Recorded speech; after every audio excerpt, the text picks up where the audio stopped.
이번 분석을 시작하기에 앞서 투자 판단에 최종 책임은 투자자 본인에게 있다는 점을 명확히 말씀드립니다.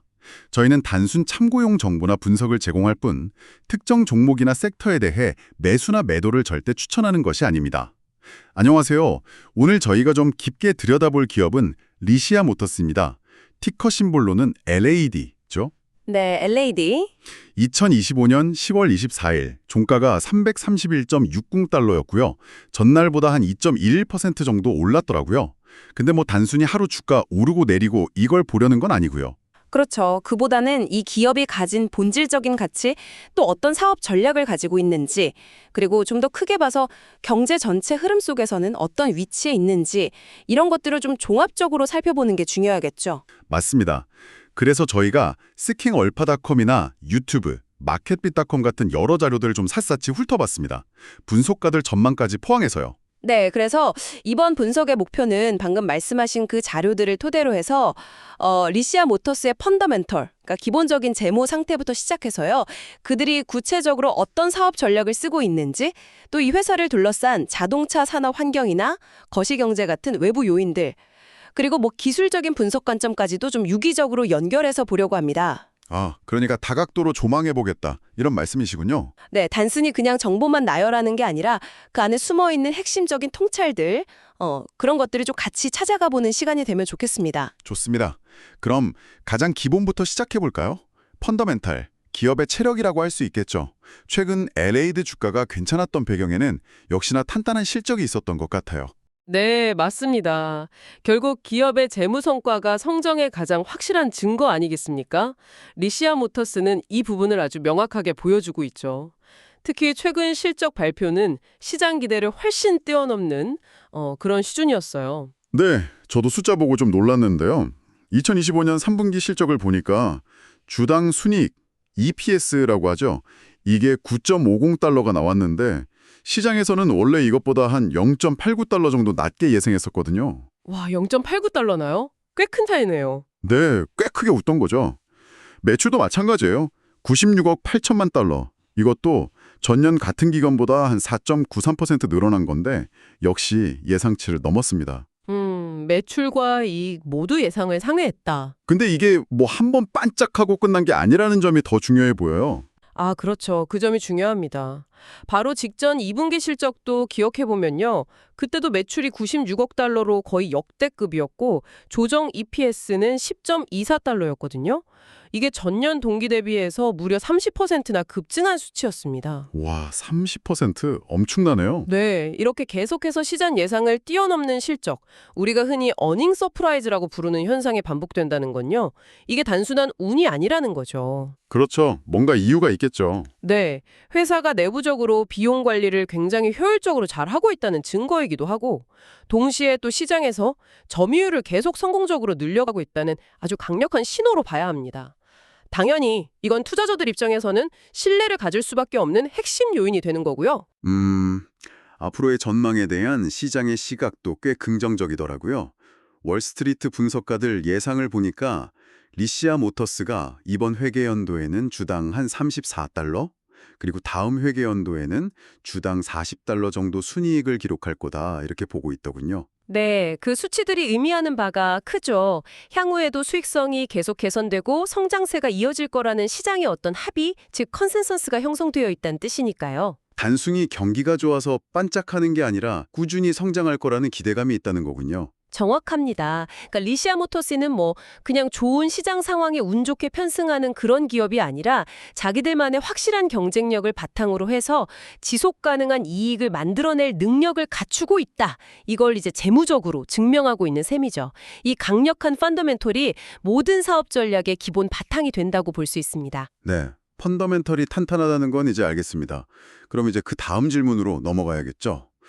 도대체 리시아 모터스는 어떤 전략을 쓰길래 이렇게 좋은 성과를 내는 걸까요? 자료를 좀 보니까 그냥 단순히 자동차만 파는 그런 회사는 아닌 것 같더라고요. 아, 네. 핵심을 정확히 보셨네요. 리시아는 우리가 흔히 생각하는 그런 전통적인 자동차 딜러십의 개념을 좀 넘어서려고 하고 있습니다. 가장 주목해야 할 부분은 바로 통합된 물리적 및 디지털 네트워크 구축 전략입니다. 통합된 물리적 및 디지털 네트워크요? 네, 흔히 우리가 O2O라고 부르는 거 있죠? 온라인 투 오프라인. 그 전략을 굉장히 효과적으로도 구사하고 있는 겁니다. O2O, 온라인이랑 오프라인을 연결한다. 구체적으로 어떤 모습인가요? 고객 입장에서는 뭐가 달라지는 거죠? 예를 들면 이런 거죠. 고객이 집에서 편하게 온라인 플랫폼을 통해서 원하는 차량 모델을 검색하고 가격 비교도 해보고 여러 정보들을 얻습니다. 그러고 나서 이 차 직접 한번 보고 싶다, 타보고 싶다 하면 가장 가까운 리시아의 오프라인 매장을 방문해서 실제 차량을 경험하고 거기서 최종적으로 구매를 결정하고 완료하는 거죠. 아하, 온라인에서 정보를 얻고 오프라인에서 경험하고 구매하는 이 과정이 아주 자연스럽게 이어지도록 만든다는 거군요. 네, 맞습니다. 말 그대로 끊김없는 심리스 경험을 제공하는 데 초점을 맞추고 있어요. 이건 단순히 고객 편의성을 높이는 것뿐만 아니라 요즘 소비자들의 구매 행태 변화, 그 트렌드에 아주 발빠르게 맞춰나가는 현대적인 소매 전략의 정수라고 할 수 있습니다. 온라인의 편리함과 오프라인 매장이 주는 신뢰감, 경험, 이 두 가지 장점을 아주 잘 결합한 거죠. 오, 상당히 흥미로운 전략인데요. 그런데 자동차 판매 방식만 혁신하는 게 아니라 아예 사업 영역 자체를 넓히고 있다는 이야기도 있더라고요. 인접 사업, 애드제이슨시즈 확장 전략이라고 하던데요. 네, 바로 그 점이 리시아의 또 다른 강력한 성장 동력입니다. 단순히 신차나 중고차를 판매하는 것을 넘어서서요. 차량 구매와 관련된 부가 서비스들, 예를 들면 금융상품, 그러니까 할부나 리스 같은 거요. 네네. 그리고 보험 상품 판매, 또 차량 구매 후에도 계속 필요한 정비나 애프터 서비스까지 사업 영역을 아주 적극적으로 넓혀가고 있습니다. 단순히 수익원을 여러 개 만드는 걸 넘어서는 의미가 있겠네요, 그건. 그렇습니다. 이게 그냥 돌벌 구멍을 여러 개 만든다 이런 차원이 아니라요. 차량을 구매한 이후에도 고객과의 관계를 계속 끈끈하게 유지하면서 그 고객 한 명으로부터 평생 동안 얻을 수 있는 가치, 이걸 이제 생애주기 가치, 라이프타임 밸류라고 부르는데 이걸 극대화하려는 아주 장기적인 전략인 거죠. 아하, 그렇군요. 그러니까 차 한 대 팔고 그걸로 관계가 끝나는 게 아니라 뭐 금융, 보험, 정비 이런 관련 서비스를 계속 제공하면서 고객을 자기들 생태계 안에 계속 묶어두는 거군요. 마치 하나의 플랫폼 기업처럼요. 정확합니다. 바로 그런 관점에서 이해해야 합니다. 이는 리시아 모터스가 단순한 자동차 판매 기업에서 벗어나서 장기적으로는 고객의 모든 이동 관련 니즈를 충족시키는 종합 모빌리티 서비스 플랫폼으로 진화하려는 큰 그림, 그런 비전을 가지고 있다는 걸 보여주는 대목입니다. 종합 모빌리티 서비스 플랫폼이라 상당히 큰 그림인데요. 네, 그리고 이런 전략적 방향성에 대해서 경영진 스스로도 아주 강한 자신감을 내비치고 있습니다. 맞아요. 저도 그 부분 보고 좀 놀랐어요.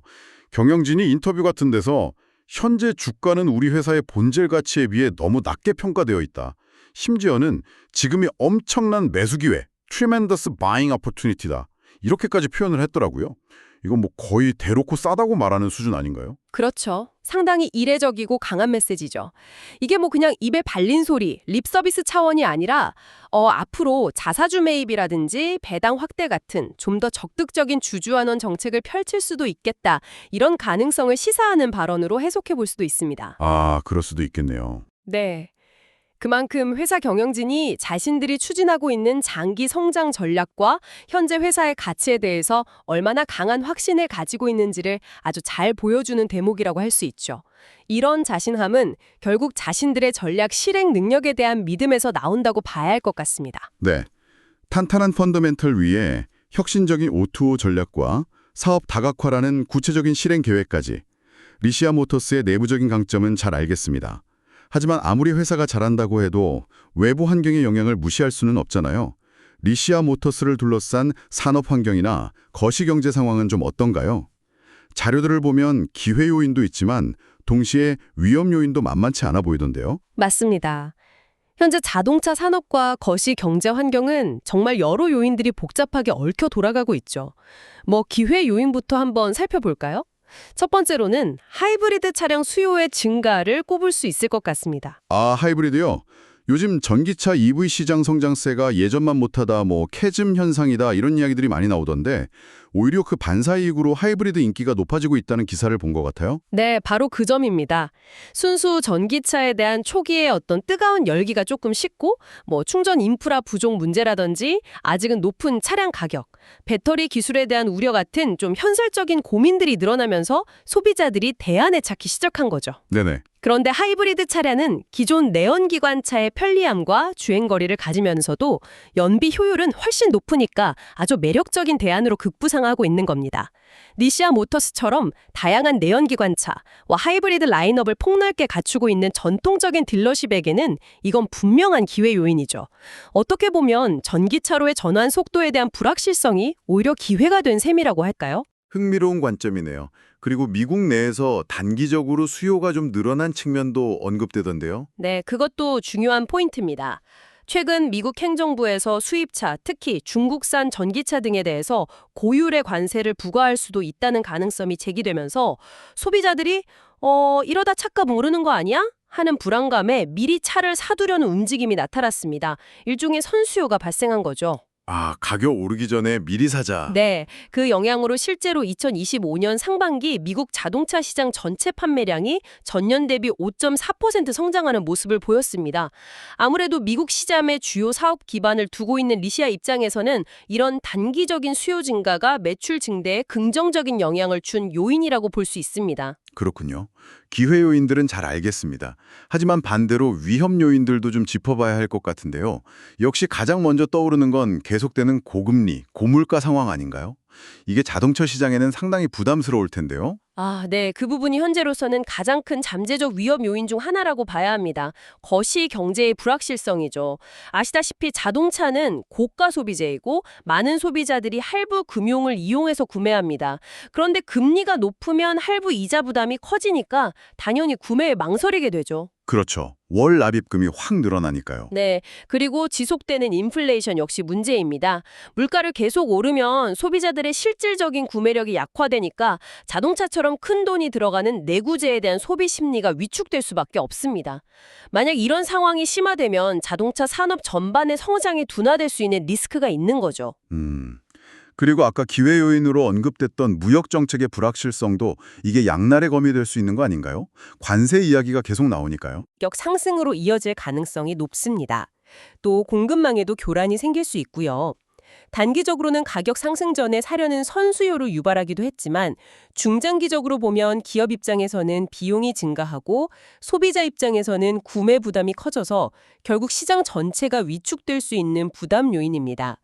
이건 개별 기업이 어떻게 통제하기 어려운 외부 변수라는 점이 좀 그렇죠. 글로벌 시장 전체의 성장세도 그렇게 막 밝지만은 않다고 하던데요. 네, 그것도 고려해야 할 부분입니다. 여러 기관들의 전망치를 종합해보면 2025년 글로벌 자동차 시장 전체의 성장률은 약 1%대에 그칠 것으로 예상되고 있습니다. 그러니까 전반적인 산업 성장 모멘텀 자체는 좀 약한 상황이라고 볼 수 있어요. 1%대면 거의 정체 수준이네요. 그렇죠. 이걸 리시아 모터스가 아무리 내부적으로 잘 한다고 해도 전체 시장 파이 자체가 크게 성장하지 못할 수도 있다는 점을 시사합니다. 따라서 앞으로는 제한된 시장 안에서 어떻게 경쟁사들보다 더 많은 점유율을 가져올 것인가, 그리고 내부적인 운영 효율성을 높여서 수익성을 어떻게 더 개선할 것인가, 이런 노력들이 더욱 중요해지는 환경이라고 할 수 있겠습니다. 자, 그럼 지금까지 살펴본 내용을 한번 종합적으로 정리해 볼까요? 리시아 모터스, LAD의 현재 주가 331.60달러, 그리고 최근 보여준 상승 흐름은 결국에는 첫째, 탄탄한 재무 실적, 둘째, 온라인과 오프라인을 결합하고 사업 영역을 확장하는 미래지향적인 전략, 그리고 셋째, 하이브리드 수요 증가 같은 변화하는 산업 환경 속에서 기회를 잘 포착하는 능력, 이 모든 것들이 좀 복합적으로 작용한 결과다 이렇게 볼 수 있겠네요. 네, 아주 정확하게 요약해 주셨습니다. 물론 앞서 이야기 나눈 것처럼 고금리 상황이라든지 미중 무역 갈등 같은 예측하기 어려운 거시경제적인 위험 요인에 노출되어 있는 것은 분명한 사실입니다. 하지만 중요한 것은 리시아 모터스가 이러한 외부적인 도전 과제들을 충분히 상세하고도 남을 만큼 강력한 내부 역량, 즉 펀더멘털과 전략적인 유연성을 보여주고 있다는 점입니다. 끊임없이 변화하는 시장 환경에 아주 성공적으로 적응해 나가고 있다는 증거라고 할 수 있겠죠. 특히 아까 말씀하신 것처럼 경영진이 직접 나서서 우리 회사 주식 싸다, 지금이 살 기회다, 이렇게 자신감을 강하게 내비친 점도 상당히 인상 깊었습니다. 이걸 그냥 단순한 희망사항 표출이 아니라 정말로 주주 가치를 중요하게 생각하고 있고 앞으로 뭔가 보여주겠다, 이런 신호로 받아들여도 괜찮을까요? 네, 충분히 긍정적인 신호로 해석할 여지가 있다고 봅니다. 물론 경영진의 발언이 항상 실제 행동으로 이어지는 것은 아니지만 적어도 회사가 나아가고자 하는 방향과 성장 전략에 대한 경영진의 강한 확신을 보여주는 것은 분명하죠. 그리고 이런 메시지는 향후 자사주 매입이나 배당 같은 주주환원 정책에 대한 시장의 기대감을 높이는 요인이 될 수 있습니다. 실제 정책이 어떻게 나올지는 계속 지켜봐야겠지만 경영진의 이런 자신감 표명 자체가 투자 심리에는 긍정적으로 작용할 수 있다는 거죠. 그럼 최종적으로 리시아 모터스라는 기업을 딱 한마디로 평가한다면 어떻게 표현할 수 있을까요?